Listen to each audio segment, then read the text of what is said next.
ఇందాక అమ్మగారు నాకు ఒక కళ వచ్చింది, అందులో ఇద్దరు గురువులు కనిపించారు, పూలు ఇచ్చారు, దాని అర్థం ఏమిటో అప్పుడు తెలియలేదు, తర్వాత తెలిసింది.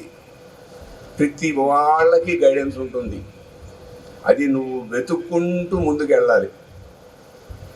డెవలప్ కావాలి అనే తపన ఉండాలి. ఇక్కడ మనం ఒక 30 నిమిషాలు 45 నిమిషాలు కళ్ళు మూసుకు కూర్చుంటున్నాము తప్ప మనస్సు మీద అధీనాన్ని సంపాదించి శూన్య స్థితికి తీసుకెళ్ళటల్లా మనకి మనమే. మనలో అభివృద్ధి రాకపోవటానికి కారణం మనమే. మనస వాచ కర్మణ శుద్ధ ప్రజ్ఞతో చక్కటిగా స్థితిలో ధ్యానం చేస్తే రిజల్ట్ ఖచ్చితంగా వస్తుంది. మెరిడియన్ ప్రేయర్ చేస్తాం, డైరెక్ట్ ప్రాణ రిసీవింగ్ మెరిడియన్ ప్రాక్టీస్.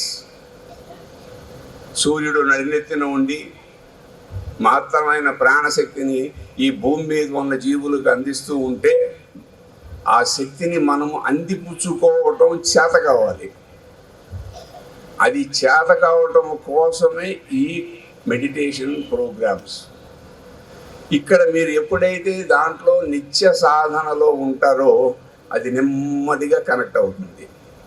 కనెక్ట్ అయినట్టు గుర్తించుకోవాలి, కనెక్ట్ అయిన దాన్ని పట్టుకోవాలి, ఆ పట్టుకున్న దాన్ని దీంట్లో పెట్టుకోవాలి, నింపుకోవాలి.